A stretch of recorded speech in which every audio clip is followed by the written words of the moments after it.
Hello, नमस्कार. तर आज आपण बनवणार आहोत पुरी भाजी. पण नेहमीची पुरी भाजी खाऊन कंटाळा येतोच. आपण साध्या सिंपल त्याच पुऱ्या करतो. पण आज जरा पुऱ्या आपण वेगळ्या पद्धतीने करणार आहोत. म्हणजेच खाऱ्या पुऱ्या करणार आहोत आणि त्याच्याबरोबर एक छानशी अशी भाजीही बनवणार आहोत पुरीबरोबर खाण्यासाठी. तर चला पटकन आपण रेसिपीला सुरुवात करूयात.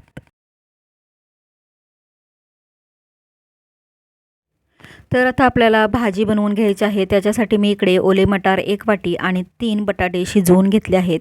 त्याची आपल्याला सालं काढून घ्यायची आणि मिक्सरच्या भांड्यामध्ये आपल्याला 2 मोठे कांदे क्रश करून घ्यायचे आहेत. याच्यामध्ये तुम्ही लसूण आणि आलंही टाकू शकता आणि क्रश करायचं आहे, पेस्ट नाही.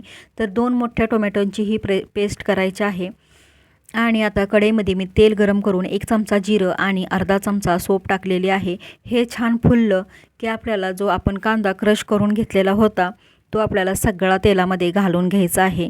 आणि आता आपल्याला हा कांदा छान भाजून घ्यायचा आहे.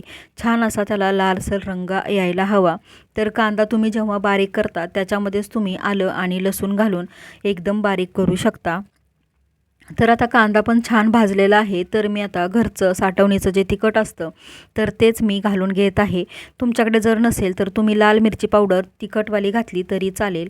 त्याचबरोबर 1 चमचा धना पावडर, 1 चमचा किचन किंग मसाला घालून घ्यायचा आहे. आणि आपल्याला इथे पाव चमचा हळद घालायची आहे. हे मसाले आहेत जे ड्राय आहेत ते कांद्याबरोबर छान असे मिनिटभर परतून घ्यायचे आहेत. कोरडे मसालेच आपल्याला छान असे कांद्यामध्ये भाजून घ्यायचे आहेत. ते मसाले भाजले की आपल्याला 2 टोमॅटो जे आपण बारीक करून घेतलेले होते ते सगळे घालून घ्यायचे आहेत आणि ही पेस्ट आहे ती छान आपल्याला भाजून घ्यायची आहे मिनिटभर. त्याचबरोबर त्याच्यात आपण थोडंसं चवीनुसार मीठ घालायचं आहे. मिठाचा वापर आपण नंतरही करणार आहोत म्हणून इथे थोडंसंच मीठ घालून घ्यायचं. त्याचबरोबर आपल्याला थोडं पाणी घालायचं आहे आणि ही ग्रेव्ही आपल्याला छान अशी झाकण ठेवून छान होऊन द्यायची आहे, म्हणजेच भाजून घ्यायची आहे. तर 5 मिनटं झालेले आहेत. छान तेल सुटलं आहे ग्रेव्हीला आणि जे काय मसाले होते ते पण छान भाजले गेले आहेत. कारण जेव्हा आपण कोणतेही पदार्थ ग्रेव्हीदार करतो तेव्हा आपल्या ग्रेव्हीवर आपला पदार्थाची चव ठरलेली असते. तर आता ग्रेव्ही छान सुकली. त्याच्यानंतर 2 हिरव्या मिरच्या घालून घेतल्या, मिनिटभर परतल्या. आता त्याच्यानंतर आपण जे बटाटे घेतले होते त्यातले 3 बटाटे घेतलेले त्यातले 2 बटाटे आपल्याला हाताने फोडून ग्रेव्हीमध्ये घालून घ्यायचे आहेत. त्याचबरोबर 1 बटाटा तो जो आहे तो आपल्याला पूर्णपणे मॅश करून त्या मसाल्यामध्ये घालून घ्यायचा आहे आणि छान असं मसाल्यामध्ये बटाटा आपल्याला मॅश करून घ्यायचा आहे, म्हणजेच परतून घ्यायचा आहे. आणि जे बटाट्याचे मोठे तुकडे जर पडले असतील तर ते तुम्हाला कट करून घ्यायचे आहेत उलथण्याच्या साहाय्याने. तर आता इकडे छान मिक्स झालं आहे. तर मी ओले मटार घेतलेले आहेत ते सगळे इकडे घालून घेत आहे आणि छान मिक्स करून घ्यायचं आहे. हे छान मिक्स झालं की आपल्याला याच्यावरती झाकण ठेवायचं आहे आणि हे आपल्याला 5 मिनटं या मसाल्याला छान अशी वाफ काढून घ्यायची आहे. तर चला 5 मिनटांनी पाहूया. तर इकडे 5 मिनटं झाली. आपल्या जो बटाटा आणि मटार आहे ते 5 मिनटं छान त्यांना वाफ मिळाली आहे. आता आपण याच्यावरती चवीनुसार मीठ घालून घ्यायचं आहे. पहिल्यांदाही मीठ टाकलेलं ते लक्षात घेऊनच तुम्ही नंतर मीठ घाला आणि पुन्हा छान परतवून मिनिटभर परतायचं आहे आणि नंतर याच्यामध्ये पाणी घालायचं आहे. तर मी इकडे 1 मोठा ग्लास पाणी घातलेला आहे. ही भाजी थोडी दाटसर हवी, जास्त पातळही नको किंवा मग जास्त घट्टही नाही ठेवायची. तर आपल्याला भाजीमध्ये पाणी घातल्यानंतर 1 चमचा गरम मसाला आणि भरपूर सारी कोथिंबीर घालायची आहे. तर जे कोथिंबीर लवर आहेत माझ्यासारखे त्यांनी भरपूर घाला, ज्यांना कमी आवडते त्यांनी कमी घाला. आता गरम मसाला आणि कोथिंबीर घालून झाली, छान मिक्स करून घ्यायचं. आता ही जी भाजी आहे ती आपल्याला फास्ट फ्लेमवरती उकळेपर्यंत ठेवायची आहे आणि नंतर मीडियम गॅसवरती 10 ते 15 मिनटं शिजू द्यायची आहे. तर भाजी तर झाली आहे. आता आपण पुऱ्या करूया. त्यासाठी गव्हाचं पीठ मी 2 वाट्या आणि 1 वाटी मैदा घेतलेला आहे. मैदा तुम्हाला आवडत नसेल तुम्ही स्किप केला तरी चालेल. पाव वाटी मी बारीक रवा घेतलेला आहे. तुमच्याकडे जाड असेल तर मिक्सरमधून बारीक करून घ्या. त्याचबरोबर 1 चमचा जिरं घातलं आहे आणि अर्धा चमचा ओवा घेतलेला आहे. तो आपल्याला हातावरती चोळून मगच पिठात घालायचा आहे. तर आता हे कोरडे जिन्नस आपल्याला छान पिठामध्ये मिक्स करून घ्यायचे आहे. मीठही घालायचं आहे, मीठ घालायला जराही विसरायचं नाही. तर आता आपल्याला कणिक मळून घ्यायची आहे पुऱ्यांची. तर थोडं थोडं पाणी करत करत आपल्याला ही कणिक मळून घ्यायची आहे. जास्तीचं पाणी घालायचं नाही.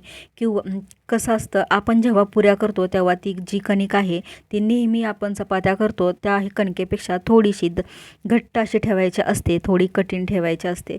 तर तुम्ही पाहू शकता माझ्या इकडं कणिक मळून झालेली आहे आणि कुठेही स्मूथ वगैरे डो मी बनवलेला नाही आहे.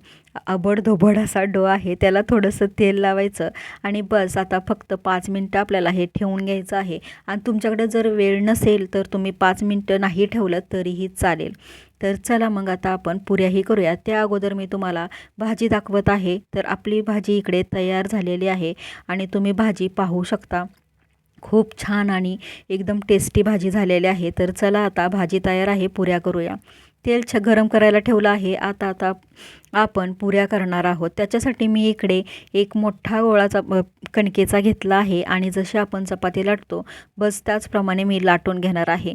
आता कोणी कोणी इकडे पिठाचे छोटे छोटे गोळे घेऊन पुऱ्या लाटतात, पण मला ती प्रोसेस थोडीशी खिचकट वाटते. म्हणजे जर मदतीला कोणी असेल तर तुम्ही तसं करू शकता, पण जर मदतीला कोणी नसेल आणि पटकन स्वयंपाक जर उरकायचा असेल तर मला ही आयडिया बेस्ट वाटते. एक मोठा गोळा घेऊन मोठी चपाती लाटायची आणि वाटीच्या ग्लासाच्या किंवा मग डब्याच्या साह्याने पुऱ्या काढून घ्यायच्या.